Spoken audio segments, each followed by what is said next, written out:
Students, Bohr के काम से ही रिलेटेड है स्पेक्ट्रम का काम। ये बोहर ने ही बताया था कि एटम का स्पेक्ट्रम क्यों बनता है और कैसे बनता है। सबसे पहले ना स्पेक्ट्रम के दो कानून हैं बेसिक, जो आप देख लें और उसके बाद हम डिस्कस कर लेते हैं। इफ़ पॉसिबल अगर मुमकिन है, electron always tries to remain in the lowest energy level. Electron की कोशिश होती है अगर मुमकिन हो तो सबसे नीचे वाले दायरे में रहे। मतलब अगर पहले दायरे से इलेक्ट्रॉन कभी जंप करके ऊपर चला भी जाएगा तो उसकी कोशिश होगी कि वापस अपने दायरे में आ जाए। ठीक है, इसी वजह से तो लाइनें बनती हैं। इलेक्ट्रॉन यहाँ से जंप करके ऊपर चला गया, नीचे जगह खाली होगी, जैसे उसे मौका मिलेगा वो वापस आएगा। अगर यहाँ पे जगह खाली है, यहाँ भी आ सकता है, यहाँ से यहाँ भी आ सकता है, यहाँ से यहाँ भी आ सकता है, और ये भी पॉसिबिलिटी है कि वो डायरेक्ट आ जाए। तो बहुत सारी लाइनें बनती हैं। एक इलेक्ट्रॉन एक्साइट करके गया था, उसके वापस आने में बहुत सारी लाइनें बन सकती हैं। नंबर ऑफ स्पेक्ट्रल लाइंस, कितनी लाइनें बनेंगी, equal to number of transition, कितनी ट्रांजिशन हुई। हर ट्रांजिशन से लाइन बनती है। यहाँ से यहाँ पे एक ट्रांजिशन लाइन बन गई, यहाँ से यहाँ पे एक ट्रांजिशन लाइन बन गई, यहाँ से यहाँ पे एक ट्रांजिशन लाइन बन गई। सबसे पहले तो एक दिलचस्प चीज़ है जो मैं आपको सिखाऊंगा, वो ये कि कितनी लाइनें बनेगी कौन सी ट्रांजिशन से। बहुत आसान सा एक formula, n2 minus n1 n2 minus n1 plus 1 divide by 2। हमें पता लग जाएगा किस ट्रांजिशन में कितनी लाइनें बनी है। मिसाल के तौर पर इलेक्ट्रॉन सेकंड से फर्स्ट ऑर्बिट में आता है, तो सेकंड से फर्स्ट में आता है, n2 की जगह आपने 2 पुट करना है, -1 2 माइनस 1 प्लस 1 डिवाइड बाई 2। ये 1 हो गया, ये 1 प्लस 1 2, तो ये इसका आंसर आ जाएगा 1। तो सिर्फ एक लाइन बनेगी। जब भी इलेक्ट्रॉन आए सेकंड से फर्स्ट में एक लाइन बनाएगा। अब हम देखते हैं थर्ड से फर्स्ट में आए। अगर इलेक्ट्रॉन थर्ड में मौजूद और फर्स्ट में आना चाह रहा है तो आप n2 की जगह पुट करें 3 माइनस 1, फर्स्ट में आना चाह रहा है, 3 माइनस 1 प्लस 1 डिवाइड बाई 2। तो ये 3 minus 1 2 divide by 2 cancel out हो गया, यहाँ पे आ गया 3। तो अब के 3 लाइनें बनेगी। थर्ड से फर्स्ट में आएगा। कैसे? थर्ड से डायरेक्ट फर्स्ट में आ जाए, पहली लाइन बन गई, थर्ड से सेकंड में आ जाए, दूसरी लाइन बन गई, और फिर सेकंड से फर्स्ट में आ जाए, तीसरी लाइन बन गई। राइट। फोर्थ टू फर्स्ट, अगर इलेक्ट्रॉन चौथे से पहले में आएगा, 4 माइनस 1 प्लस 1 डिवाइड बाई 2। तो 4 डिवाइड बाई 2 2, और ये 3 6। इस बार 6 लाइनें बनेगी। चौथे से पहले में आने पे 6 लाइनें कैसे बनेगी? चौथे से डायरेक्ट पहले में आ जाए, चौथे से दूसरे में आ जाए, चौथे से तीसरे में आ जाए, तीसरे से दूसरे में आ जाए, तीसरे से पहले में आ जाए, दूसरे से पहले में आ जाए। तो बहुत सी लाइनें बन सकती हैं। ये एक दिलचस्प चीज़ थी, वैसे इंटरेस्टिंग थी, मैंने आपको बता दिया है, आपके नो डाउट बुक में नहीं है। स्पेक्ट्रम हमेशा दो किस्म का होता है, कंटिन्यूस स्पेक्ट्रम और एटॉमिक या लाइन स्पेक्ट्रम। कंटिन्यूस स्पेक्ट्रम ये होता है मैटर इन बल्क, एक मैटर की खूबी है। मतलब बहुत सारा मैटर इकट्ठा हो तो ये बनता है। मिसाल के तौर पर जब बारिश होती है तो बहुत सारे पानी के कतरे ऊपर मोलक सस्पेंड हो जाते हैं हवा में, उसकी वजह से ये कंटिन्यूस स्पेक्ट्रम बनता है। इसकी एग्जांपल है रेनबो। लेकिन ये कंटिन्यूस स्पेक्ट्रम हम डिटेल में डिस्कस नहीं करेंगे क्योंकि हम यहाँ लाइनों के बारे में देख रहे हैं। ये लाइन स्पेक्ट्रम या एटॉमिक स्पेक्ट्रम एक एटम की खूबी है। ये बनता है एक एटम से, और एक एटम ना ही सॉलिड फॉर्म में अलग होता है ना ही लिक्विड फॉर्म में। एटम सेपरेट होता है गैसियस स्टेट में। तो एटॉमिक या लाइन स्पेक्ट्रम बनाने के लिए आपको गैसियस एटम लेना है, क्योंकि एटम होते हैं गैसियस स्टेट में रहते हैं। ये दो किस्म का होता है, emission spectrum, absorption spectrum. Emission spectrum कैसे बनेगा? हमने एक गैसियस एटम ले लिया। मैं आपको एक एटम की स्टोरी बताऊंगा, तमाम एटमों का वही हिसाब होता है। ये एक एटम मौजूद है और ये गैसियस स्टेट में है। आपने इसे एनर्जी प्रोवाइड करनी है। एनर्जी प्रोवाइड करने के दो तरीक़ेकार हैं। या तो आप इसे हीट कीजिए, अगर आप इसे हीट नहीं कर सकते तो आप इसे इलेक्ट्रिकल डिस्चार्ज, इलेक्ट्रिसिटी प्रोवाइड कीजिए। दोनों सूरत हाल में एक ही काम होना है। क्या? इसका इलेक्ट्रॉन नीचे से कहीं जंप करके ऊपर जाएगा, इस अमल को बोलते हैं एक्साइटेशन। जब ऊपर चला जाएगा तो ऊपर जाके बेचैन रहेगा, क्योंकि इलेक्ट्रॉन क्या चाहता है? हमेशा लोएस्ट एनर्जी लेवल में आना चाहता है। इलेक्ट्रॉन वापस आएगा, जैसे वो इलेक्ट्रॉन वापस आएगा, ये बोहर ने बताया था कि जब भी इलेक्ट्रॉन ऊपर से नीचे जंप करता है, एनर्जी एमिट करता है, ये एनर्जी जब एमिट होगी तो बाहर निकलेगी। अगर आप सामने कोई ऐसी सेंसिटिव स्क्रीन लगा दें जिस पर लाइट पड़ती है तो निशान डालती है, ये लाइट यहाँ पे एक निशान डालेगी और एक लाइन बन जाएगी। तो ये इसीलिए लाइन स्पेक्ट्रम कहलाता है, इसमें लाइनें बनती हैं।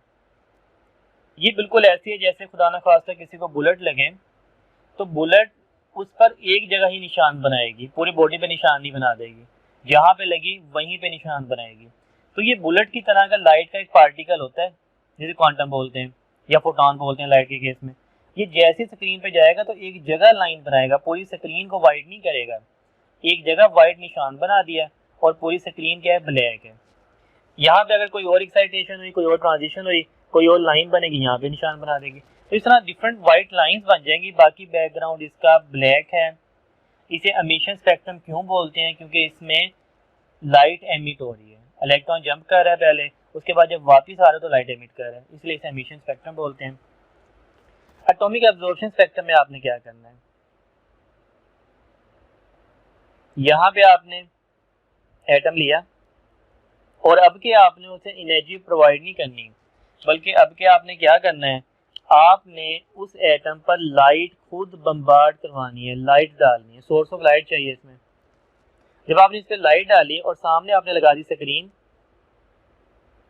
तो एटम में से तमाम लाइट ऑलमोस्ट सीधी गुजर जाएगी और ये जो स्क्रीन है ये वाइट हो जाएगी, ठीक है। लेकिन कोई ऐसी लाइट हो सकती है जो यहाँ पर मौजूद इलेक्ट्रॉन से टकराए और इलेक्ट्रॉन जंप कर जाए, वो लाइट इलेक्ट्रॉन ने एब्जॉर्ब कर ली, वो लाइट यहाँ पे नहीं पहुंचेगी, लिहाजा यहाँ पे ब्लैक लाइन बन जाएगी। तो जितने इलेक्ट्रॉन वो लाइट एब्जॉर्ब करने उतनी लाइनें बन जाएंगी ब्लैक, बाकी सारा वाइट हो जाएगा। ये एब्जॉर्प्शन स्पेक्ट्रम कहलाता है, क्योंकि इसमें लाइट एब्जॉर्ब हुई है तो यहाँ लाइन बनी है, इसमें लाइट एमिट हुई थी तो ये लाइन बनी थी। अब माइंड में क्वेश्चन आता है, इलेक्ट्रॉन जो जंप करके ऊपर गया है वो वापस भी तो आएगा, आपने उससे पहले ही स्पेक्ट्रम को यहाँ से हटा लेना है। तो क्योंकि वो जिस आने में वापस आने में टाइम लेगा, उस टाइम से पहले ही आपने इसे हटा के अलहदा कर लिया, आपका स्पेक्ट्रम तैयार हो गया। इसमें वाइट लाइनें बनती हैं, ब्लैक बैकग्राउंड होता है, इसमें ब्लैक लाइनें बनती हैं, वाइट बैकग्राउंड होता है। दिलचस्प चीज़ ये है, अगर आप एटम यहाँ पे सेम रखें तो लाइनें जो हैं उनका डिस्टेंस और उनकी तादाद सेम रहती है, कलर का फ़र्क होता है, बाकी सारा एक जैसा ही है। स्टूडेंट इसमें देखिएगा, अभी हम स्पेक्ट्रम का जिक्र कर रहे थे, तो विजिबल स्पेक्ट्रम जो आपको रंग या कलर नज़र आ जाते हैं वो तो ये हैं 400 नैनोमीटर से लेके 750 नैनोमीटर। इसमें VIBGYOR विबग्योर वर्ड है, violet, indigo, blue, green, yellow, orange, red. Violet 400 nanometer wavelength, red 750 nanometer. ये वो कलर हैं जो हमें नज़र आते हैं, लेकिन इसके अलावा लाइट में और भी रेडिएशन होती हैं जो हमें नज़र नहीं आती। विजिबल के लेफ़्ट साइड पे 4 रेडिएशन है, विजिबल के राइट साइड पे 3 रेडिएशन है। सबसे पहले कॉस्मिक रेज, फिर गैमा रेज, फिर एक्स रेज, फिर अल्ट्रावायलेट। अल्ट्रावायलेट जो कि वायलेट से इस साइड पे अल्ट्रावायलेट, ये तमाम rays they have high energy. अगर मैं एनर्जी के हिसाब से ये ऑर्डर बनाऊं तो एनर्जी इस अंदाज में होती है, दे हैव हाई एनर्जी, और ये बहुत डैमेजिंग है, इसलिए कहा जाता है एक्सरे बार बार ना करवाएं। और इनकी वेवलेंथ क्या हो जाएगी, लो हो जाएगी, क्योंकि जिसकी एनर्जी बहुत ज़्यादा उसकी वेवलेंथ उतनी ही ज़्यादा कम हो जाती है। और अब आ जाए विजिबल के इस साइड पे, ये कलर हैं IR, microwaves, radio waves. They have low energy and high wavelength या लार्ज वेवलेंथ। यही वजह है कि रेडियो वेव्स आप डेली यूज़ करते हैं मोबाइल के सिग्नल, लेकिन कोई नुकसान नहीं होता, डैमेजिंग नहीं है, because they have low energy. तो ये स्पेक्ट्रम जो है इसमें ये तमाम रेडिएशन मौजूद हैं विजिबल के अलावा, 1 2 3 4 5 6 7 विजिबल के अलावा हैं, और विजिबल शामिल करेंगे तो टोटल ये 8 रीजन्स हैं जो कि स्पेक्ट्रम में मौजूद हैं, लेकिन हमें जो नज़र आता है उस लिहाज से ये विजिबल कहलाता है। स्टूडेंट्स क्वांटम नंबर का कॉन्सेप्ट शुरू करते हैं और उसी से हम देखेंगे बोहर के जो मॉडल में डिफरेंट डिफेक्ट्स आए थे उसी को लेके क्वांटम नंबर का कॉन्सेप्ट है वो डिफेक्ट को ठीक किया गया। सबसे पहले क्वांटम नंबर असल में ना कुछ वैल्यूज़ हुआ करेंगी, जैसे कि n की वैल्यू हुआ करेगी, 2 है, L की वैल्यू हुआ करेगी 3 है, या M की वैल्यू हुआ करेगी +1 है या -1 है, जो भी गिवन वैल्यू दी जाए। इस वैल्यू से आपने अंदाज़ा लगाना है कि इलेक्ट्रॉन एटम के अंदर किस दायरे में मौजूद है, उसके साथ कितने इलेक्ट्रॉन है, कितने आ सकते हैं, कितनी जगह खाली है। ये तमाम बिहेवियर का अंदाज़ा इलेक्ट्रॉन का आप क्वांटम नंबर की मदद से लगाएंगे। तो न्यूमेरिकल वैल्यूज़ हैं जिससे आप इलेक्ट्रॉन के बारे में जानेंगे, इलेक्ट्रॉन कहाँ पे मौजूद है, क्या कर रहे हैं। क्वांटम नंबर 4 किस्म के हैं। पहला है प्रिंसिपल क्वांटम नंबर, इसे n से रिप्रेजेंट किया जाता है और इसकी वैल्यू 0 नहीं हो सकती। n की वैल्यू 1 से शुरू होगी, ये नेगेटिव भी नहीं हो सकती। 1 2 3 सो ऑन, ये आगे जितनी मर्जी बना लें। n जो है ये शेल भी कहलाएगा, मतलब कि n की वैल्यू 1 पहला शेल। इसे एनर्जी लेवल भी कह सकते हैं। n की वैल्यू 1 पहला एनर्जी लेवल, फिर 2 दूसरा एनर्जी लेवल, तीसरा एनर्जी लेवल।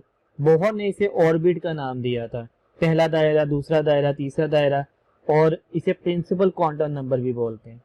तो ये 4 नाम एक ही चीज़ के हैं, shell, energy level, orbit, principal quantum number. आम जुबान में बड़े दायरे, पहला बड़ा दायरा के शेल कहलाता है, इसमें 2 इलेक्ट्रॉन आते हैं। दूसरा बड़ा दायरा एल शेल, इसमें 8 इलेक्ट्रॉन। तीसरा बड़ा दायरा एम शेल, इसमें 18 इलेक्ट्रॉन, और चौथा 4n शेल, इसमें 32 इलेक्ट्रॉन। तो स्टूडेंट ये अंदाज़ा कैसे होता है कि किस शेल में कितने इलेक्ट्रॉन आएंगे? जैसे के शेल में 2 इलेक्ट्रॉन, एल में 8 हैं, एम में 18 है और एन में 32 है। तो इसका एक फार्मूला है 2n का स्क्वायर। आप n की वैल्यू 1 पुट करेंगे, आपका आंसर आ जाएगा 2। तो ये n की वैल्यू 1 मीन्स पहला शेल, इसमें 2 इलेक्ट्रॉन रहते हैं। आप n की वैल्यू 2 पुट करेंगे, आंसर आ जाएगा 8। दूसरे शेल में 8 इलेक्ट्रॉन रहते हैं। n की वैल्यू 3 पुट करेंगे, आंसर आ जाएगा 18। तीसरे में 18 इलेक्ट्रॉन रहते हैं। n की वैल्यू 4 पुट करेंगे, आंसर आ जाएगा 32। चौथे शेल में 32 इलेक्ट्रॉन रह सकते हैं। तो ये जो प्रिंसिपल क्वांटम नंबर n की वैल्यू है, ये आपको 4 किस्म की इंफॉर्मेशन देती है, जिसे मैंने ऐसे लिख दिया LDSE। मैंने खुद ये बना लिया सेंटेंस LDSE, कोई और भी बनाया जा सकता था। 4 इंफॉर्मेशन कौन कौन सी है? L means location, D means distance, S means size और E मीन्स एनर्जी। आप n की वैल्यू से ये 4 इंफॉर्मेशन इकट्ठी कर सकते हैं। मिसाल के तौर पर मैं क्वेश्चन बनाता हूँ कि हमारे पास इलेक्ट्रॉन्स हैं जिसकी n की वैल्यू 2 है और एक इलेक्ट्रॉन है जिसकी n की वैल्यू 4 है। तो पहला क्वेश्चन इसमें बन सकता है, Which electron has low energy? तो n की वैल्यू कम है तो एनर्जी भी कम, n की वैल्यू ज़्यादा है तो एनर्जी भी ज़्यादा। मैं इसे इलेक्ट्रॉन 1 कह देता हूँ और इसे इलेक्ट्रॉन 2 कह देता हूँ। तो इलेक्ट्रॉन 1 की एनर्जी कम होगी। ठीक हो गया?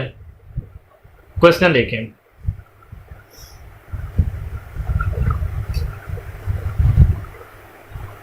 Which electron has larger orbit? Orbit या शेल, किस इलेक्ट्रॉन का दायरा बड़ा है? तो n की वैल्यू जितनी ज़्यादा उतना ही दायरा बड़ा होता है। तो इलेक्ट्रॉन 2 जो चौथे दायरे में रह रहा है वो दायरा साइज में बड़ा है। और क्वेश्चन बनाया जा सकता है, Which electron is easy to eliminate, easy to remove? तो जिस इलेक्ट्रॉन की n की वैल्यू ज़्यादा होगी वो आसानी से निकल सकता है। तो जिसमें n की वैल्यू 4 है, इसे निकालना आसान है। ये n की वैल्यू 4 इलेक्ट्रॉन 2 की है, आप कह सकते हैं इलेक्ट्रॉन 2 को निकालना ज़्यादा आसान है। Which electron is far away from nucleus? कौन सा इलेक्ट्रॉन न्यूक्लियस से दूर है? तो जितनी n की वैल्यू ज्यादा उतना न्यूक्लियस से दूर होगा। इलेक्ट्रॉन 2 की n की वैल्यू 4 है, इलेक्ट्रॉन 2 न्यूक्लियस से ज्यादा दूर है। ऐसा क्वेश्चन बनाया जा सकता है, which electron is near to nucleus? Electron number 1 जिसमें n की वैल्यू 2 है वो न्यूक्लियस से ज्यादा करीब होगा। तो आप चार बातें आप जान सकते हैं एन की वैल्यू से। लोकेशन, वो इलेक्ट्रॉन कौन से दायरे में, पहले में, दूसरे में, तीसरे में, चौथे में। डिस्टेंस, वो दायरा न्यूक्लियस से कितने फासले पे है। साइज, वो जिस दायरे में है उसका साइज क्या है, जैसे जैसे एन की वैल्यू बढ़ती है साइज बढ़ता है। वो जिस दायरे में है उसकी एनर्जी। ठीक हो गया। एन की वैल्यू से ही कुछ मजीद इंफॉर्मेशन मैं आपको सिखाता हूँ।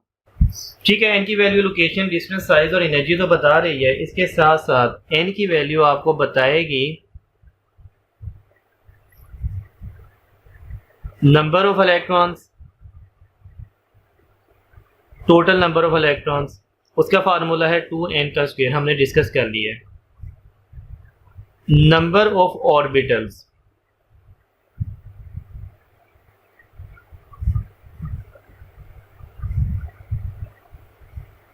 सबशेल,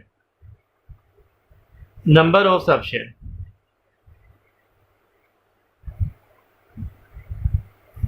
मिसाल के तौर पर नंबर ऑफ इलेक्ट्रॉन हमने डिस्कस कर लिए। एन की वैल्यू 1 है तो 2 इलेक्ट्रॉन, 2 है तो 8, 3 है तो 18, 4 है तो 32।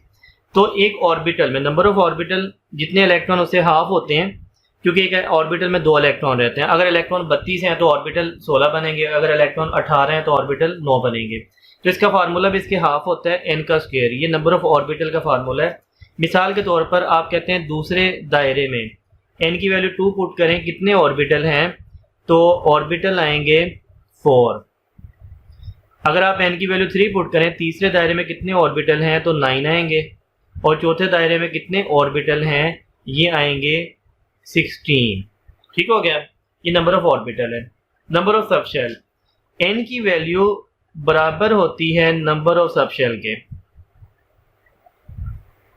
सबशेल होते हैं एसपीडीएफ, अभी ये हम डिटेल में डिस्कस करेंगे। मिसाल के तौर पर आप कहते हैं पहला दायरा है एन की वैल्यू 1, तो इसमें एक ही सबशेल एस होता है। एन की वैल्यू 2, इसमें 2 सबशेल होते हैं एस और पी। एन की वैल्यू 3, इसमें 3 सबशेल होते हैं एस पी डी। और एन की वैल्यू 4, इसमें 4 सबशेल होते हैं एस पी डी एफ। तो नंबर जो हो, एन की वैल्यू जो हो, उतने ही नंबर ऑफ सबशेल होंगे। एक एन की वैल्यू तो एक सबशेल, 2 तो 2, 3 तो 3, 4 तो 4। अजीमुथल क्वांटम नंबर इसे एल से रिप्रेजेंट किया जाता है और इसकी वैल्यू होती है 0, 1, 2 अप टू n-1। इसकी वैल्यू n से हमेशा एक कम रहेगी। n से एक कम जितनी वैल्यूज़ होती हैं सारी आपने असाइन करनी होती हैं। कैसे, अभी हम जान लेते हैं। n की वैल्यू अगर 1 हो तो l की वैल्यू बनेगी 0, एक कम। ठीक है। n की वैल्यू अगर 2 हो तो l की वैल्यू 0 भी बनेगी और 1 भी बनेगी। n की वैल्यू अगर 3 हो, l की वैल्यू 0 भी बनेगी, 1 भी बनेगी और 2 भी बनेगी। n की वैल्यू अगर 4 हो, l की वैल्यू 0 भी बनेगी, 1 भी, 2 भी और 3 भी। मतलब n से एक कम वैल्यू रखनी है। जितनी भी पॉसिबल वैल्यूज़ हो आपने वो रखनी है। एक चीज़ जो नहायत ही अहम है, अगर l की वैल्यू 0 हो तो इसका मतलब है s सबशेल की बात हो रही है। l की वैल्यू 1 हो p सबशेल, l की वैल्यू 2 हो d सबशेल, l की वैल्यू 3 हो f सबशेल। ये सबशेल आपने लाजमी याद करने, बहुत अहम है। बहुत बार क्वेश्चन में इन्हें करना पड़ जाता है ऐसे। l की वैल्यू 0s, 1p, 2d और 3pf। अब ये जो अजीमुथल क्वांटम नंबर है, क्योंकि हमने l की वैल्यू से ये सब शेल के बारे में ही जानना होता है, ये सब शेल के बारे में इंफॉर्मेशन देता है। आखिर इसकी ज़रूरत क्यों पड़ी, हमें सब शेल के बारे में इंफॉर्मेशन क्यों दरकार है और ये सब शेल का कॉन्सेप्ट क्यों आया। तो बोहर ने जब बता दिया था कि इलेक्ट्रॉन डिफरेंट दायरों में घूम रहे हैं और इलेक्ट्रॉन इन दायरों में जंपिंग करते हैं, मतलब कि ट्रांजिशन करते हैं, ऊपर से नीचे आया, और जब ऊपर से नीचे आता है तो एक लाइन एमिट करता है। अगर आप सामने स्क्रीन लगा दें उस पर ये लाइन बन जाती हैं। ठीक है, ये लाइनें तो बोहर ने इसकी वजाहत कर दी थी स्पेक्ट्रम की, लेकिन जब इन लाइनों को बगौर देखा गया या बहुत हाई डिसॉल्विंग स्पेक्ट्रोफोटोमीटर से देखा गया तो हर लाइन में मज़ीद छोटी छोटी लाइनें नज़र आईं। इन्हें फाइन या मल्टीपल स्ट्रक्चर का नाम पड़ा, फाइन और मल्टीपल स्ट्रक्चर।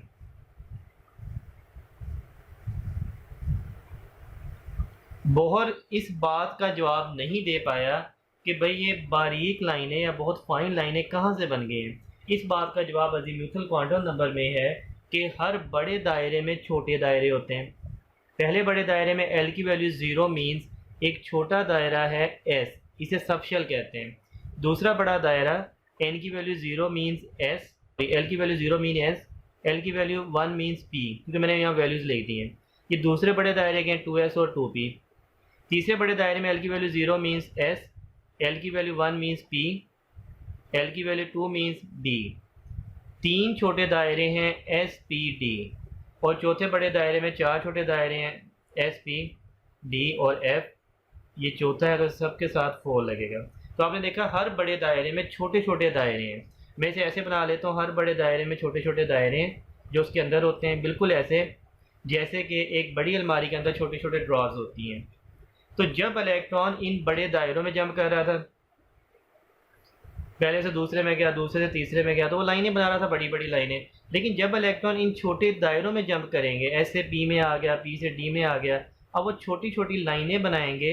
ये छोटी छोटी लाइनें फाइन या मल्टीपल स्ट्रक्चर है। ठीक है, तो अज़ीमुथल क्वांटम नंबर बोहर के एक डिफेक्ट को रिमूव करता है, फाइन या मल्टीपल स्ट्रक्चर का कॉन्सेप्ट। और हर दायरे में छोटे छोटे दायरे होते हैं जो सबशेल कहलाते हैं, और ये जो सबशेल होते हैं इनमें ट्रांजिशन से छोटी लाइनें बनती हैं। आइए स्टूडेंट, अब देखेंगे तीसरा quantum number magnetic quantum number, और हम देखेंगे कि इसकी ज़रूरत क्यों पड़ी और ये किस अंदाज में बनाया जाता है। इसे ऑर्बिटल ओरिएंटेशन क्वांटम नंबर भी कहा जाता है, क्योंकि ये ऑर्बिटल के बारे में बताता है। अभी तक हमने देखा मेन शेल बड़े दायरे, फिर हमने देखा सब शेल छोटे दायरे SPDF, और अब हम जानेंगे ऑर्बिटल मज़ीद छोटे दायरे। तो इसकी वैल्यू m हमेशा अपने l की वैल्यू से निकालनी है प्लस माइनस l। इसका मतलब क्या है, अगर l की वैल्यू 0 हो तो m की वैल्यू भी प्लस माइनस 0 कर देनी है और वो 0 ही रहेगी। ठीक है, l की वैल्यू 0 हो तो कौन सा होता था सबशेल s। अगर l की वैल्यू 1 हो तो कौन सा सबशेल होता है p। तो m की वैल्यू क्या होगी, प्लस माइनस 1। इसका मतलब है m की वैल्यू बनेगी प्लस 1, 0, माइनस 1, 3। इसीलिए p जो हैं वो 3 किस्म के होते हैं, px, py, pz। ये ऑर्बिटल्स हैं।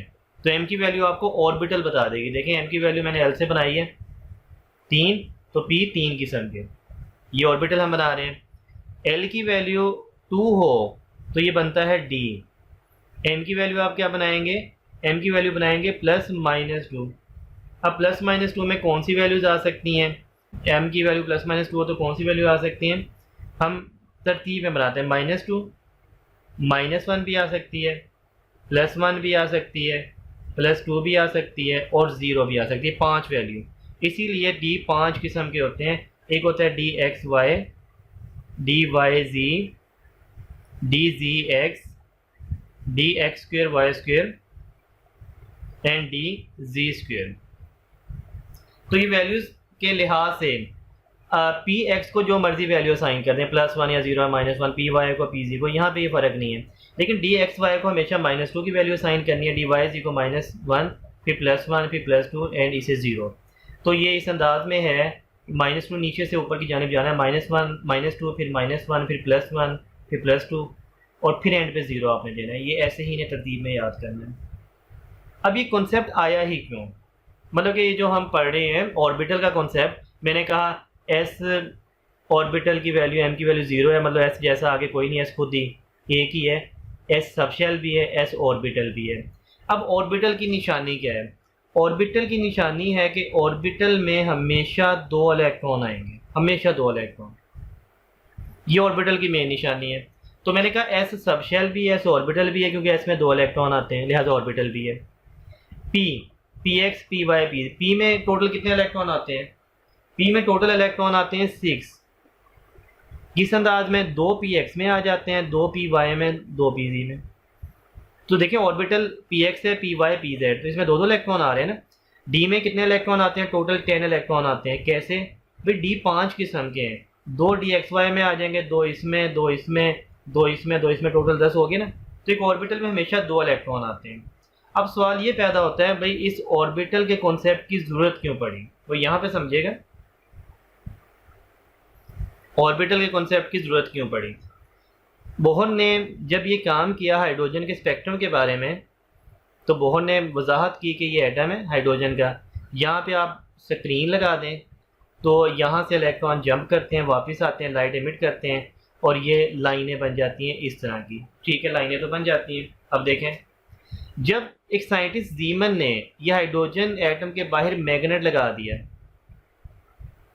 तो मैग्नेट लगाने पे हर लाइन मजीद छोटी लाइनों में मुनकसम होगी, डिवाइड होगी। जीमन ने इसे जीमन इफेक्ट का नाम दिया अपने नाम पे। और बोहर से पूछा भी ये क्या हुआ, हर लाइन छोटी लाइनों में क्यों तकसीम हो गई है। बोहर इसका जवाब नहीं दे पाया। इसी तरह एक स्टार्क साइंटिस्ट है, उसने यहाँ पे इलेक्ट्रिक फील्ड लगा दी हाइड्रोजन एटम के बाहर और देखा कि हर लाइन मजीद छोटी लाइनों में तकसीम हो गई है। उसने इसे स्टार्क इफेक्ट का नाम दिया और बोहर इस बात का जवाब भी नहीं दे पाया कि मैग्नेट लगाने पे या इलेक्ट्रिक फील्ड लगाने पे लाइनों से मजीद छोटी लाइनें क्यों बन रही है। इसका जवाब दिया इस मैग्नेटिक क्वांटम नंबर के कॉन्सेप्ट ने। देखें अब, पी सब शेल 3 किस्म का, P x, P Y, V Z. D sub shell 5 किस्म का, D x Y, Y Z, Z X, X square, Y square, Z square. ये ऑर्बिटल है। जब ये आम हालत में होते हैं तो ये बिल्कुल एक बराबर होते हैं, इन्हें बोलते हैं D generate, having same energy. 5 वाले ये भी डी जनरेट,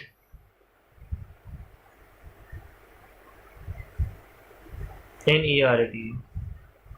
क्योंकि पी 3 किस्म का, इन्हें कहा जाता है 3 फोल्ड डी जनरेट, और डी 5 किस्म के इन्हें बोला जाता है 5 फोल्ड, 5 एक जैसे D generate. D generate means having same energy. तो जब इलेक्ट्रॉन यहाँ से यहाँ पे जंप करेगा और यहाँ से यहाँ पे जंप करेगा, कोई लाइन नहीं बनाएगा। क्यों नहीं बनाएगा? क्योंकि ये बिल्कुल एक जैसे हैं।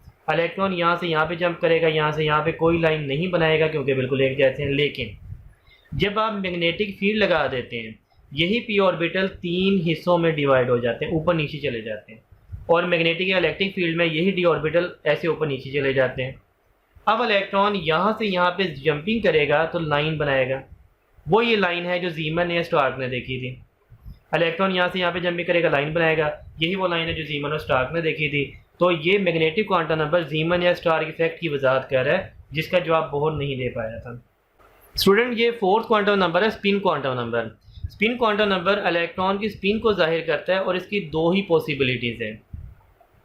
या तो इलेक्ट्रॉन की स्पिन हाफ होगी 1/2, या -½ होगी ऐसे।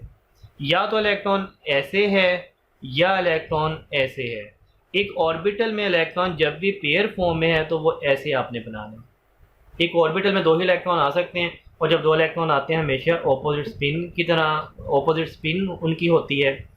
एक की वैल्यू हाफ और एक की वैल्यू -½ मतलब 2 ही पॉसिबिलिटीज़ हैं। आधा चांस है कि क्लॉकवाइज होगी, आधा चांस है एंटी क्लॉकवाइज होगी।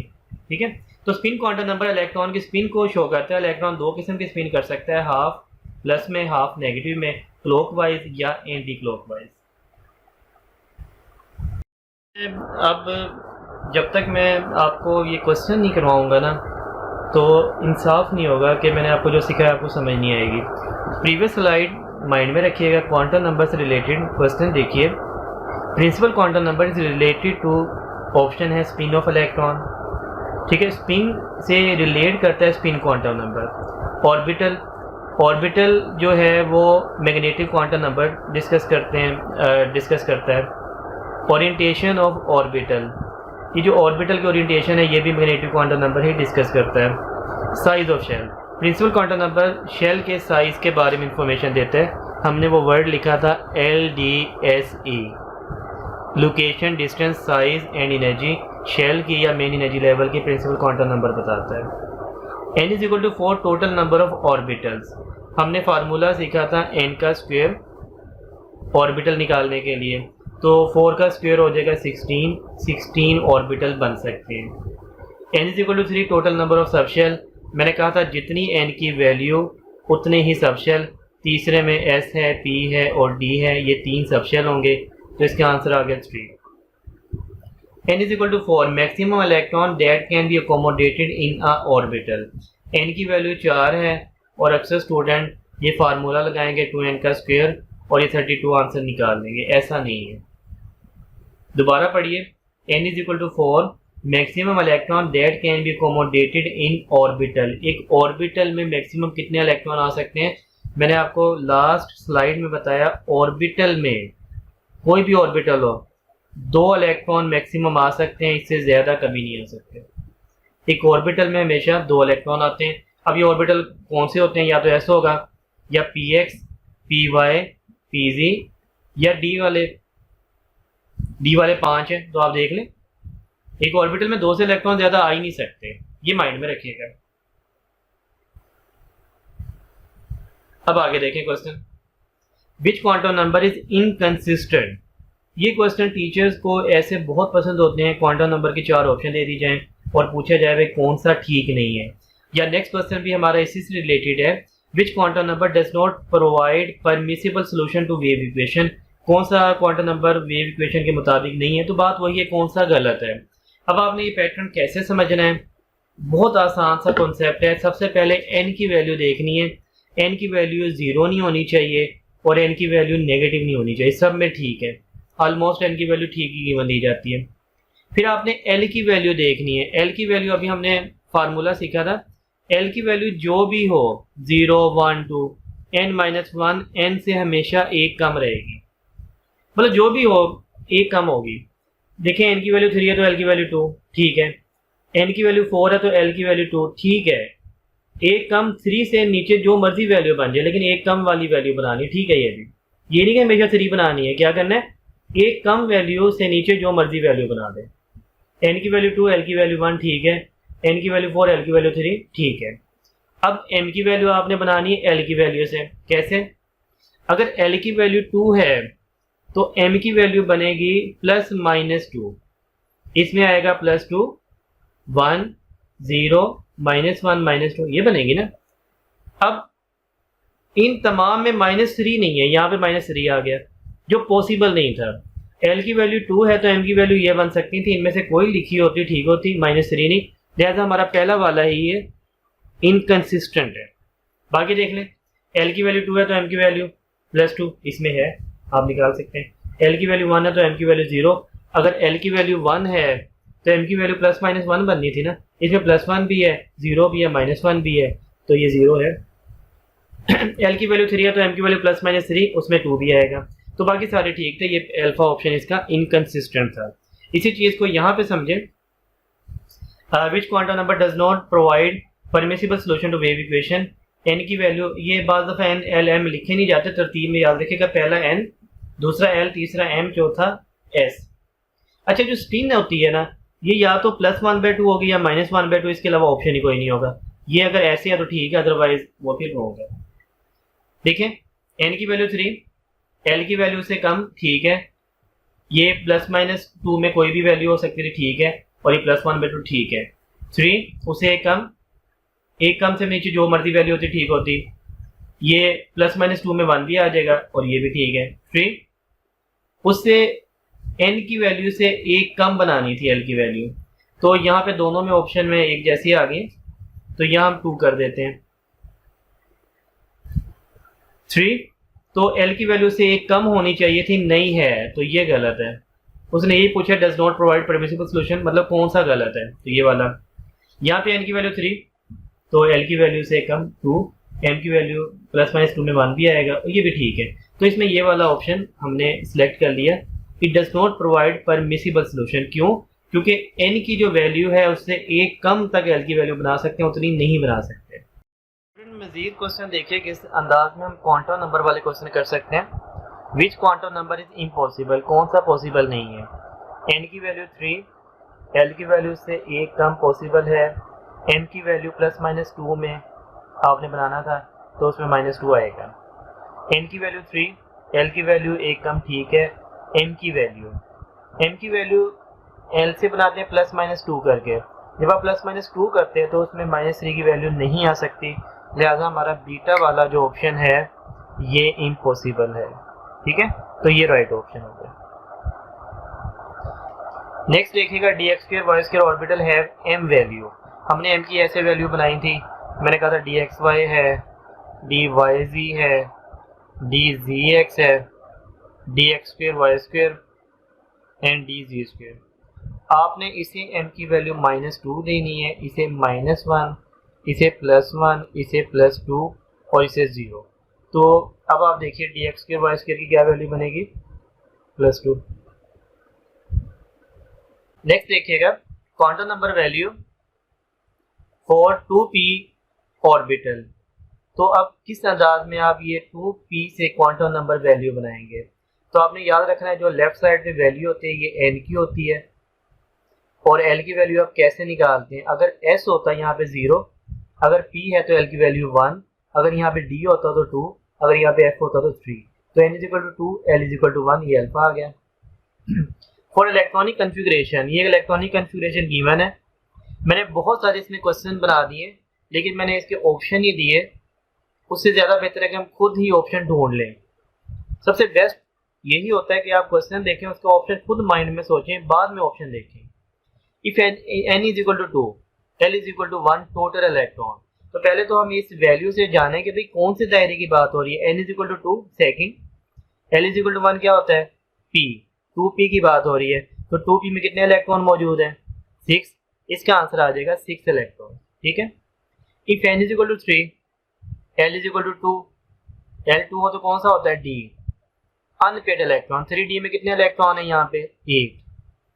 अब आप 8 इलेक्ट्रॉन बनाएं, फिर आपको पता लगेगा d 5 किस्म के होते हैं, 1 2 3 4 एंड 5 6 7 8। बाकी अनपेड इलेक्ट्रॉन कितने बचे, 2 इलेक्ट्रॉन। ये आंसर आ गया। तो इस कन्फिग्रेशन से आपने ये आंसर निकालने हैं जो गिवन कन्फिग्रेशन हुआ करेगी। इफ l = 2, आपके n की वैल्यू नहीं है तो l की वैल्यू 2 हो तो क्या होता है, d। तो d तो यहाँ एक ही किस्म का हो तो d है ही नहीं, तो इसका मतलब लास्ट वाले d की बात हो रही है। स्पिन +1/2 वाली लेनी है, टोटल इलेक्ट्रॉन निकालने हैं। तो स्पिन को मद्देनजर रखना है। d में टोटल यहाँ पे कितने इलेक्ट्रॉन है, 8। आपने ऐसे बनाया 1 2 3 4 5 6 7 8। तो स्पिन आपने वो लेनी है जो एक जैसी हो, मतलब क्लॉकवाइज, एक इसकी एक इसकी एक इसकी एक इसकी एक इसकी। 5 ऐसे इलेक्ट्रॉन है जिनकी एक जैसी स्पिन है। इफ n = 2, l = 1, तो ये सेकंड p की बात हो रही है, 2p की इलेक्ट्रॉन पेयर। 2p में कितने इलेक्ट्रॉन है, 6। तो पेयर कितने बनेंगे भाई, 2 यहाँ पे 2 यहाँ पे 2 यहाँ पे, 6 में से 3 पेयर बनेंगे ना, तो 3 इलेक्ट्रॉन पेयर इसका जवाब होगा। ठीक हो गया। स्टूडेंट्स में देखिएगा शेप्स ऑफ ऑर्बिटल्स या शेप्स ऑफ सबशेल। तो इसमें हमारे पास सबसे पहले एस सब शेल है। एस सब शेल हमेशा सफेरिकल आपने बनाना है। ये एस सब शेल भी कहलाता है, एस ऑर्बिटल भी कहलाता है, क्योंकि एस में 2 इलेक्ट्रॉन आते हैं। ये आपने इसे सफेरिकल बनाना है। ये 1s हो गया, ये 2s हो गया, and so on. 1s size में सबसे छोटा, फिर 2s, फिर 3s, फिर 4s। जैसे जैसे इनका नंबर बढ़ता है वैसे वैसे इनका साइज बढ़ता है। ये 1s का इलेक्ट्रॉन या तो इस दायरे में होगा या वो 2s के दायरे में चला जाएगा, इसके दरमियान में नहीं होगा। वो जगह जहाँ पे इलेक्ट्रॉन नहीं होता इसे नोडल प्लेन या नोड बोला जाता है। p सब शेल आगे 3 ऑर्बिटल पर मुश्तमिल है, px, py, pz। तो p आगे 3 हिस्सों में डिवाइड होता है, px along x axis, py along y axis, pz along z axis. इन तीनों का शेप बिल्कुल एक जैसा है, डम्बल। लेकिन इन तीनों की ओरिएंटेशन में फ़र्क है। तो आप ये पी वाई या पी जेड को चेंज भी कर सकते हैं। आप इसे पी जेड बोल दीजिए, ये भी ठीक है। आप इसे पी वाई बोल दीजिए, ये भी ठीक है। तो ये आपकी मर्जी है कि आपने किसे पी एक्स का नाम देना है, किसे पी वाई और किसी पी जेड का नाम देना है। तो ये 3 किस्म की इसकी ओरिएंटेशन है। पी का भी वही हिसाब है, 2p, इससे 3p का साइज बढ़ हो जाएगा, इसके बाद 4p, इसके बाद 5p। तो जैसे जैसे इनका नंबर बढ़ता है वैसे वैसे इनका साइज भी बढ़ता है। डी सब शेल आगे 5 ऑर्बिटल पर मुश्तमिल होता है, D x Y, D Y Z, D जी एक्स। इन डी वालों के ऑर्बिटल के शेप एक जैसे नहीं होते। जब आप डी एक्स वाई की बात करेंगे ना, ये एक्स है और ये मैंने वाई सपोज कर लिया, और ये यहाँ पे जी भी है, वो खैर अगर आप ना भी बनाएं तो डी एक्स वाई आपने एक्स और वाई के दरमियान में कहीं बना देना है। लेकिन एक्सिस के ऊपर नहीं बनाना, एक्सिस के दरमियान में कहीं बना दें। या एक्स और वाई के दरमियान बीच में जी भी आएगा नो डाउट, लेकिन जी को आप इग्नोर करें और एक्स और वाई के दरमियान कहीं बना दें। ये भी एक्स वाई के दरमियान यहाँ बना दें। टोटल 4 हिस्से बनाने हैं, इस अंदाज में समझ लीजिए। तो ये एक्सिस के दरमियान में बनाना है। डी वाई जी भी आप ऐसे ही करेंगे, एक्सिस के दरमियान में बनाएंगे वाई और जी के। तो ये वाई है, ये जी है, अब डी वाई जी बना देते हैं। आप एक्सिस बनाइए, ये एक्स है, ये वाई है और ये जी है। तो आपने वाई जी के दरमियान में बनाना है। इट मीन्स के आप यहाँ पे बना दीजिए वाई और जी के दरमियान में, यहाँ वाई जी के दरमियान में बना दीजिए, और यहाँ तो बहुत जगह वाई जी के दरमियान। तो शेप वैसा ही बन गया जैसे पहला था, लेकिन एक्सिस के दरमियान में बना है, एक्सिस के ऊपर नहीं बना। इसी तरह डी जी एक्स आप बना सकते हैं। तो इनके 4 लोब हैं। यहाँ पे आप देखें, ये 1 2 3 4, ऐसे ही आप ना डी जी एक्स बनाएंगे। डी जी एक्स भी आपने जी और एक्स के दरमियान बनाना है। ये भी आपने एक्सिस के दरमियान में बनाने हैं, एक्सिस के ऊपर आप नहीं बना सकते। ये एक्स है, ये वाई है और ये जी है। तो ये जी एक्स आप जी और एक्स के दरमियान में बना सकते हैं। ये जी और ये एक्स यहाँ पे बना दीजिए, ये जी और एक्स यहाँ पे बना दीजिए, और ये जी एक्स के दरमियान बहुत जगह जहाँ मर्जी बना दें, लेकिन हमने एक्सिस के दरमियान में बनाया। पहले जो 3 थे x Y Y Z Z x, एक जैसे शेप हो गए इनके एक्सिस के दरमियान में, और इन तमाम के 4 लोग थे। ये जो डी एक्स के वाई स्क्वायर है, ये आपने एक्सिस के ऊपर बनाना है। ये एक्स स्क्वायर इस एक्स एक्सिस के ऊपर, ये वाई स्क्वायर वाई एक्सिस के ऊपर, और जो डी जी स्क्वायर है ये इसके 2 ही लोब हैं। ये आपने जी एक्सिस के ऊपर बना देना, इसे आप जी सपोज कर लीजिए, और ऐसे दरमियान में कॉलर बनाना है। तो इस वाले के शेप को कहा जाता है डम्बल विद कॉलर। ये डिफरेंट है बाकियों से। बाकी ये पहले 3 एक जैसे, ये इस लिहाज से डिफरेंट था कि लोब इसके भी 4 थे, लेकिन ये एक्सिस के ऊपर था, ये वाले 3 एक्सिस के दरमियान में थे, और ये वाला जो है जी एक्सिस के ऊपर 2 लोब हैं इसके, और एक इस तरह का कॉलर है। स्टूडेंट शेप से रिलेटेड कुछ क्वेश्चन देखिएगा। Node is a space where probability of finding electron is maximum 50% 0 infinite. तो नोड वो जगह होती है जहाँ पे इलेक्ट्रॉन की प्रोबेबिलिटी 0 होती है, इलेक्ट्रॉन नहीं पाया जाता। The shape of D Z square orbital is spherical dumbbell, dumbbell with collar, so such. तो dumbbell with collar D Z square का शेप होता है। Which of the following has non spherical shell of electron. किसका जो shell है वो non spherical है, spherical S होता है, तो नॉन स्फेरिकल से मतलब किसका शेल पी है। तो हीलियम होता है 1s2, बोरॉन 5 इलेक्ट्रॉन होते हैं 1s2 2s2, और इसके 2p पे 1 आता है, तो इसके पास p ऑर्बिटल है। बेरिलियम 4 इलेक्ट्रॉन होते हैं 1s2 2s2, lithium 3 electron 1s2 2s1। ठीक हो गया। तो ये वाला था नॉन स्फेरिकल, मतलब p किस में आएगा। Which has dumbbell shape last subshell. किसके लास्ट में डम्बल शेप आएगा, मतलब p आएगा। लिथियम अभी हमने कॉन्फ़िगरेशन बनाई, उसके तो 2s1 आता है लास्ट में। हीलियम 1s2, हाइड्रोजन 1s1, तो ये ऑक्सीजन ही बचा है ना, जिसका 1s2 होता है और 2s2 और 2p4, जिसके एंड पे p आता है, मतलब डम्बल शेप आता है। ठीक हो गया। स्टूडेंट जो मैंने आपको आज लेक्चर दिया है ये उसकी समरी है। अब ये समरी में हम तमाम चीज़ें कंक्लूड करते हैं जो हमने पढ़ी। एनर्जी लेवल या दायरे 3 किस्म के होते हैं। सबसे बड़े दायरे शेल कहलाते हैं, इन्हें मेन एनर्जी लेवल भी कहा जाता है। इन्हीं को बोहर ने ऑर्बिट कहा था। इन्हें प्रिंसिपल क्वांटम नंबर भी कहा जाता है। तो कई नाम है कि चीज़ के, KLMN या n की वैल्यू से रिप्रेजेंट करेंगे, पहला, दूसरा, तीसरा, चौथा। k वर्ड कर्नल से निकला है जिसका मतलब होता है पहला, तो ये n की वैल्यू 1 की वजह से इसे k पहला। उसके बाद k के बाद चूँकि l आता था, m आता था, इसलिए ये LMN इनका कोई मतलब नहीं, k की वजह से ये आगे वाले LMN कहलाए। k में कितने इलेक्ट्रॉन आ सकते हैं? 2। l में इलेक्ट्रॉन 8, इसमें इलेक्ट्रॉन आ सकते हैं 18 और इसमें 32। इसके बाद हमने आगे सीखा कि बड़े दायरों में हमेशा छोटे दायरे होते हैं, इन्हें सबशेल कहा जाता है। इन्हें SPDF से जाहिर किया जाता है, और इन्हें L की वैल्यू अजीम्यूथल क्वांटम नंबर से भी जाहिर किया जाता है। L की वैल्यू 0 होगी तो S होगा, 1 तो P, 2D, 3F। S में हमेशा 2 इलेक्ट्रॉन आएंगे, पी में हमेशा 6 इलेक्ट्रॉन मैक्सिमम आ सकते हैं, डी में 10 और एफ में हमेशा 14 इलेक्ट्रॉन मैक्सिमम आ सकते हैं। इसका बाकायदा एक फार्मूला होता है 2 इंटू 2l+1। एल की वैल्यू 0 पुट करें, एस होता है ना, तो 2 जवाब आ जाएगा। एल की वैल्यू 1 पुट करें, पी होता है, 6 जवाब आ जाएगा। एल की वैल्यू 2 पुट करें, 10 जवाब आ जाएगा। एल की वैल्यू 3 पुट करें, 14 जवाब आ जाएगा। ठीक हो गया। फिर हमने कहा तीसरी किस्म के दायरे ऑर्बिटल कहलाते हैं। ऑर्बिटल एस सबशेल भी है, सो ऑर्बिटल भी है। ऑर्बिटल की निशानी होती है, ऑर्बिटल में हमेशा 2 इलेक्ट्रॉन आते हैं। एस ऑर्बिटल में एम की वैल्यू 0, इसे एम से जाहिर किया जाता है मैग्नेटिक क्वांटम नंबर, और एल की वैल्यू से निकालें, एल की वैल्यू 0 तो एम की वैल्यू भी 0। पी 3 किस्म के ऑर्बिटल रखता है, P x, P Y, p z. आप एल की वैल्यू देखें ना 1 है, तो एम की वैल्यू क्या बनेगी +-1। किसी को 0 बोल दें, किसी को +1, किसी को -1। जब एल की वैल्यू 1 है ना, तो एम की वैल्यू बनेगी +-1। इसका मतलब है +1 0 -1। तो यहाँ आपकी मर्जी जिसे मर्जी बोल दें, 0 किसी को +1 किसी को -1, फर्क नहीं पड़ता पी में। एल की वैल्यू 2, तो एम की वैल्यू बनेगी +-2, +2 1 0 -1 -2, 5 वैल्यू बनेगी। तो डी 5 किस्म के होते हैं, X Y Y Z Z X, X Q Y square Z square.